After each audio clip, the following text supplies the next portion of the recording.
Hello. হ্যাঁ, hello দাদা, আমি নন্দিনী বলছিলাম। হ্যাঁ, বলো। তোমাকে তো আমি বলেছিলাম যে একটা ঘটনা বলার আছে তোমাকে। হ্যাঁ, তুমি মেসেজ করেছিলে ইনস্টাগ্রামে। হ্যাঁ, তোমাকে আমি পুরো ঘটনাটা পাঠিয়ে দেবো। আচ্ছা, আমার কাছে কি সবকিছু নোট হয়েছিল করা অ্যাকচুয়ালি? আছে। বলবে ব্যাপারটা কি হয়েছিল? তুমি কর্পোরেট অ্যাফেয়ারের কথা শুনেছো তো? ওই আইটি সেক্টর কোম্পানিতে যেগুলো অ্যাফেয়ার গুলো হয় তো? হ্যাঁ। হ্যাঁ, শুনেছি আমি। তো সেটা অ্যাকচুয়ালি হয়েছিল আমার দিদির সাথে। ও, তার জন্য আজ আমার দিদির এই অবস্থা। কি তো মানে কি হয়েছিল? অ্যাকচুয়ালি ঘটনাটা আমি তোমাকে লিখে দিয়ে দেবো। কিন্তু তাও বলে রাখি যে আমার যে জামাইবাবু ছিল, তার জন্য আমার দিদি বাজে অবস্থা হয়ে যায়। আচ্ছা, আমি আমি বুঝতে পারছি, আমি তোমার অবস্থাটা বুঝতে পারছি। ঠিক আছে, তুমি এক কাজ করবে, তুমি আমাকে পুরো ব্যাপারটা লিখে পাঠিয়ে দেবে, বা যদি তোমার সম্ভব হয় কিছু কিছু ঘটনা তুমি আমাকে ফোনে বলে দেবে, ঠিক আছে? আর আমি চাই যে যদি সম্ভব হয় তাহলে আপনি এই বিষয়টা ভিডিও করে সবাইকে এই বিষয়টা সতর্ক করে দিন। আমি মানে সেরকমই মোটামুটি প্ল্যান করছি যে যদি তোমার ব্যাপারটা সেই ধরনের হয়, ভিডিও করার মতো হয়, আমি এটা নিয়ে অবশ্যই একটা ভিডিও করে দেব আর সবাইকে অবশ্যই জানাবো। আমি সেটা সবসময়ই চেষ্টা করি নিজের ভিডিওতে যে প্রত্যেকটি সত্যি জিনিসকে জানানো সবাইকে। থ্যাংক ইউ দাদা। ঠিক আছে, ঠিক আছে, আমি তোমার ঘটনাটা সবটা পড়ে আর তোমাকে কল করে আমি ব্যাপারটা জানছি, ঠিক আছে? হুম। হুম। নন্দিনীর সাথে কথাবার্তা বলে যেটা আমি বুঝতে পারলাম যে ও দিদির সাথে কি ঘটনা ঘটেছিল সমস্ত কিছু সে আমাকে একটা মেসেজের মধ্যে লিখে জানিয়েওছে যে কি ঘটনা বৃত্তান্ত। পুরো ব্যাপারটাকে আপনাদের কাছে তুলে ধরছি। নন্দিনীর দিদির ঘটনা। এখানে ক্যারেক্টারের নামগুলোকে পরিবর্তন করা হয়েছে জাস্ট ফর সেফটি। নন্দিনীর নাম নন্দিনী, তার দিদির নাম এখানে প্রিয়া দেওয়া হয়েছে, তার জামাইবাবুর নাম রাখা হয়েছে সঞ্জয়। এখনকার দিনে কর্পোরেট অ্যাফেয়ার বলে ব্যাপারটা খুব ভাইরাল হচ্ছে। কি ঘটেছিল ঘটনাটি আসুন জানি। ব্যাঙ্গালোরের একটি মিড সাইজ আইটি কোম্পানি যার নাম সাইনারটেক সলিউশন প্রাইভেট লিমিটেড, এটিতে কাজ করত সঞ্জয় দত্ত, যার বয়স 36। সঞ্জয়ের সংসার ছিল, স্ত্রী প্রিয়া এবং তার 2 সন্তান। কিন্তু বলতে পারেন তাদের সম্পর্কটা শুধুমাত্র কাগজে কলমেই ছিল, মনের মধ্যে তাদের মিল প্রায় ছিল না। অবশ্যই সেটা সঞ্জয়ের দিক থেকেই বেশি। এই অফিসে প্রজেক্ট ম্যানেজারের পদে তিনি নিযুক্ত ছিলেন। আবার সেই অফিসেই রোহিণী মুখার্জি বলে একজন কর্মরত ছিলেন, যার বয়স 32। তিনি সিনিয়র প্রজেক্ট অ্যানালিস্ট হিসাবে সেখানে নিযুক্ত ছিলেন। তার বাড়িতে 5 বছরের একটি মেয়ে রয়েছে এবং তিনিও বিবাহিত। স্বামীর নাম অর্জুন, সেটা আমরা পরে জানতে পারি। তিনি ব্যাংকে কাজ করতেন। অফিস প্রত্যেক দিনের মতোই হয়, কিন্তু হঠাৎ করে একটি নতুন প্রজেক্টের জন্য এই সঞ্জয় এবং রোহিণী এই দুজন একসাথে কাজ করতে শুরু করে। আইটি সেক্টরের ক্ষেত্রে এই ধরনের গ্রুপিং অনেক জায়গায় দেখতে পাওয়া যায়। একসাথে কাজ করতে করতেই তাদের মধ্যে একটা অদৃশ্য টান তৈরি হয়। প্রথমে কাজের মাঝে হাসি, কথাবার্তা, ইয়ার্কি ঠাট্টা করা, খাওয়া, টি ব্রেক, এই ধরনের জিনিসপত্র হতে থাকে। কিন্তু এটাই ধীরে ধীরে বাড়তে থাকে। তাদের একটা নীরব আকর্ষণ সৃষ্টি হয়। প্রায় 2 মাস এইভাবে কেটে যাওয়ার পর একদিন সন্ধেবেলাতেই অফিসের ছাদেই তারা সময় কাটাচ্ছিল। আরো কলিগরাও ছিল। তাদের মধ্যেই সঞ্জয় এবং রোহিণী, তারা দুজনে কথাবার্তা বলছিল। সঞ্জয় তখন প্রথমবার জানিয়েছিল, রোহিণী, তোমার সঙ্গে সময় কাটাতে আমার খুব ভালো লাগে, অদ্ভুত একটা শান্তি পাই তোমার সাথে। রোহিণী এই ব্যাপারটা শুনে কিছুক্ষণ চুপ ছিল, কিন্তু তারপর জানিয়েছিল যে দেখো সঞ্জয়, আমরা দুজনেই বিবাহিত, দুজনেরই আমাদের সংসার রয়েছে। ব্যাপারটা যেটা হচ্ছে বা এগোচ্ছে বলে তোমার মনে হচ্ছে, এটা কিন্তু ঠিক নয়। সঞ্জয় এই কথাতে উত্তরে জানিয়েছিল যে হ্যাঁ, তুমি ঠিকই বলছো, ব্যাপারটা ঠিক নয়, কিন্তু আমি আমার মনের ফিলিংসটাকে কিভাবে আটকাবো বলো? তোমার সাথে সব সময় থাকছি, তোমার সাথে কাজ করছি, তোমাকে ভালো লাগছে, তোমার সাথে সময় কাটাতে ভালো লাগে, আমার এই ফিলিংসটাকে কিভাবে মারবো আমি? সেদিনকার মতো ব্যাপারটা এইখানেই থেমে গিয়েছিল। আবার কয়েকদিন পর প্রথমবার আরো একটু আলাদাভাবে একাভাবে সময় কাটানোর জন্য সঞ্জয় জিজ্ঞাসা করেছিল, সন্ধে তো হয়ে এসেছে, একটু বাইরে হেঁটে এলে হয় না? অফিসের চারপাশে ভালো বাগান, সুন্দর জায়গা রয়েছে, সেখানে একটু হাঁটতে যাই। রোহিণী কিছুক্ষণ চুপ করে থাকার পর ঘাড় নেড়ে সম্মতি জানিয়েছিল। তারপর তারা দুজনে মিলে হাঁটতে বেরিয়েছিল। সেই হাঁটতে যাওয়ায় প্রথমবার একে অপরের হাত ধরেছিল। সম্পর্কটাকে আরো নিজেরাই গভীরে নিয়ে যাচ্ছে। অ্যাফেয়ার ভুল করে হয় না, ব্যাপারটা সবাই জানে, আর এটাই হচ্ছে তার পদক্ষেপ। এখান থেকে শুরু হয়েছিল তাদের গোপন ভালোবাসার যাত্রা। সমস্ত ঘটনাই আমি নন্দিনীর কাছ থেকে জানতে পারি, যেটা তারা সমস্ত কিছু ইনভেস্টিগেশন করার পর জেনেছিল, অফিস থেকে জেনেছিল, সঞ্জয়ের পরিবারের কাছ থেকে অবধি জেনেছিল এই সমস্ত কথাবার্তা, যেগুলো আমি এখন আপনাদেরকে শোনাচ্ছি। তাদের এই প্রেমটা তখন ধীরে ধীরে আরো গভীর হতে শুরু করে।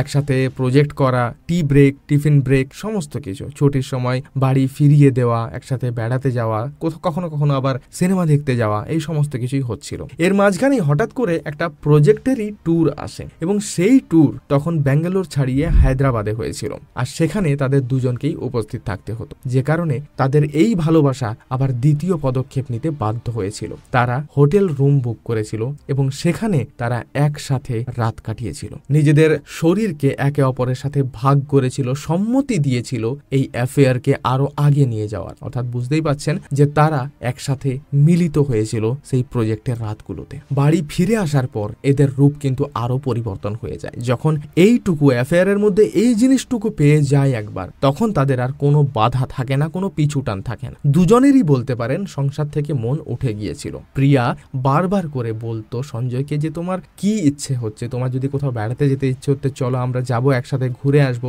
তোমার ছেলে মেয়েদের প্রতি তোমার মন নেই, আমার প্রতি তো বাদই দাও, সব সময় কথাবার্তা বলো, সেখানেও ঝগড়া হয়, প্রবলেমটা কি তোমার, তুমি কি চাইছো? কিন্তু তবুও সঞ্জয় সবকিছুকে ইগনোর করে নিজের কাজে ল্যাপটপ নিয়ে ব্যস্ত, ফোন নিয়ে ব্যস্ত।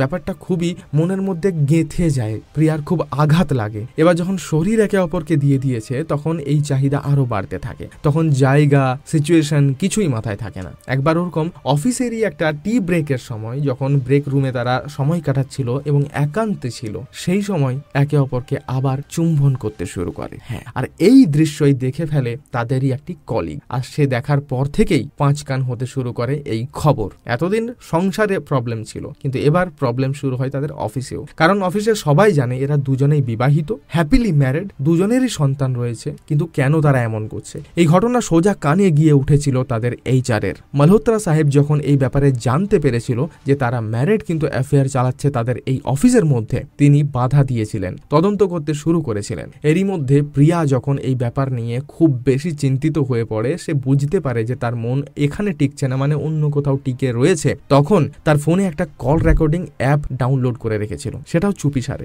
জানার জন্য যে সে কার সাথে কথা বলছে। এবং বাড়ি আসার পর চুপিসারেই সেই কল রেকর্ডিং যখন নিজের ফোনে নিয়ে শুনতো, সেই কল শুনে সে মাথায় হাত দিয়েছিল। সে শুনতে পেয়েছিল রোহিণীকে রোহিণী বেবি বলে সম্বোধন করে। জানতে পেরেছিল কিছু কলের মধ্যে আই লাভ ইউ টু। জানতে পেরেছিল যে তোমার আগের দিনের স্মেলটা খুব সুন্দর, যেটা আমার জামাতে এখনো লেগে রয়েছে। কথাবার্তা হয় কিভাবে আমরা সেখানে সময় কাটিয়েছিলাম যখন ট্যুরে গিয়েছিলাম হায়দ্রাবাদে। প্রিয়া হেডফোন লাগিয়ে নিজের কানে এই সব জিনিসগুলো শুনছিল। সঞ্জয় কিভাবে তাকে ভালোবেসেছিল, কিভাবে তার শরীরকে মর্দন করেছিল, কিভাবে তাকে চুম্বন করেছিল। এই সমস্ত ঘটনা প্রিয়া যখন শোনে, তার চোখের যে জল গড়িয়ে যায় সেটা কতটা তার পরিমাণও সে জানে না। তার মাথার উপর আকাশ ভেঙে পড়ে, মাটির নিচে আর কিচ্ছু থাকে না দাঁড়ানোর জন্য। দুটো সন্তানের দিকে তাকিয়ে হাও হাও করে কাঁদতে থাকে যে এদের কি দোষ, ভালোবেসে একসাথে সংসার করছে সঞ্জয়ের সাথে, আর দুটো সন্তান রয়েছে, তাদের মুখ চেয়ে একবার ভাবলো না এই কথাটা? কি করছে সঞ্জয়? কর্পোরেট অ্যাফেয়ারের ব্যাপারে প্রিয়াও একটু আদ্র শুনেছিল যে এই ধরনের জিনিস হয়ে থাকে, সঞ্জয় এমন করবে ভেবে উঠতে পারেনি। এবার এই ঘটনা ধীরে ধীরে সঞ্জয়কে বলতে শুরু করে, ঝামেলা বাড়তে শুরু করে। কমেনি সঞ্জয়ের অ্যাফেয়ার করা, প্রচন্ড বেড়ে যায়, এবং এই বেড়ে যাওয়ায় রোহিণীর পরিবারে গিয়েও পৌঁছে যায়। যখন অর্জুন জানতে পারে, অর্জুন সোজা সাপটা ঝামেলা করে এবং ডিভোর্স ফাইল করে দিয়েছিল রোহিণীর বিরুদ্ধে। এদিকে রোহিণী তখন সঞ্জয়কে বলছে যে চলো আমরা বিয়ে করে নিই, আমাদের কাছে আর উপায় নেই কিছু। সঞ্জয় প্রথমে চাইলেও পরে সে বুঝতে পারে নিজের ভুল। প্রিয়া ততদিনে নিজের শ্বশুর বাড়ি ছেড়ে, মানে ব্যাঙ্গালোরের ওই ফ্ল্যাট ছেড়ে চলে যায় সোজা নিজের বাপের বাড়িতে কলকাতাতে, এবং সমস্ত রকমের কানেকশন কেটে দেয়। রাগে, দুঃখে, কষ্টে, যন্ত্রণায় ভুগতে থাকে প্রিয়া নিজের দুটো সন্তানকে নিয়ে। বাড়িতে এসে সেইভাবে কিছু জানায়নি। নন্দিনী যেটা বলেছিল, নন্দিনীও সেইভাবে তখন কিছু জানতো না। তারপর হঠাৎ করেই 29শে নভেম্বর নন্দিনী যখন ডিউটি থেকে বাড়িতে ফেরে, তখন সে দেখতে পায় তার দিদির রুম লক করা রয়েছে। বাইরে দুটো তার ভাগ্নি এবং ভাগ্নে বারান্দায় বসে টিভি দেখছে। তার দিদির রুম লক। অনেকবার জোরে ধাক্কা দেওয়াতেও সে দরজা খোলে না, ফোন করলেও ফোন তুলছে না, ফোন বেজে চলেছে। পিছন দিক থেকে যখন সে বাড়ির জানালা দিয়ে দেখতে পায় তার দিদি এক কোণে শুয়ে রয়েছে। এই ঘটনা দেখা মাত্রই নন্দিনী চমকে ওঠে। আশেপাশের প্রতিবেশীদেরকে ডেকে দরজা ভেঙে ভেতরে ঢুকেই দেখতে পায় তার দিদি আর নেই। সহ্য করতে পারেনি সে। একটা চিঠি লিখে গিয়েছিল, ছোট্ট একটা চিঠি ছিল। প্রথমে কিছু পার্সোনাল কথাবার্তা ছিল, তারপর যেটুকু ছিল সেটুকু আপনাদেরকে জানাচ্ছি। লিখে গিয়েছিল, আমি শুধু ভালোবাসতে চেয়েছিলাম সঞ্জয়, কিন্তু আমার ঘরে ভালোবাসা টিকলো না। আমি হেরে গেলাম। আমার বাচ্চাদেরকে ভালো রেখো, সাথে তার নিজের মা বাবা এবং নন্দিনীর জন্য ভালোবাসা রেখে গেছে। ক্ষমা চেয়েছিল তাদের কাছে এমন স্টেপ নেওয়ার জন্য। এই সমস্ত কনফিউশন যখন তাদের বাপের বাড়ির পরিবারের লোকজন জানতে পারে, তখন ইনভেস্টিগেশন শুরু করেছিল নন্দিনীর। তখন ধীরে ধীরে জানতে পেরেছিল অফিস থেকে যে এই ধরনের কাণ্ড ঘটেছে, জানতে পেরেছিল রোহিণীর বর অর্জুনের কাছ থেকে যে তাদের মধ্যে কি চলছে, তার দিদি প্রিয়ার ফোন থেকে শুনতে পেয়েছিল কল রেকর্ডিং গুলো। সেই সমস্ত ঘটনা যখন আমাকে জানিয়েছিল আমিও চমকে গেছিলাম যে এগুলো নিউজে শুনতে মনে হয় যে হ্যাঁ এটা ঘটছে পৃথিবীতে, কিন্তু কারোর সাথে যখন ঘটেই ব্যাপারগুলো মেনে নেওয়া সত্যিই যায় না। এমন মর্মান্তিক ঘটনা ঘটে যাবে নন্দিনী নিজেও ভাবতে পারেনি।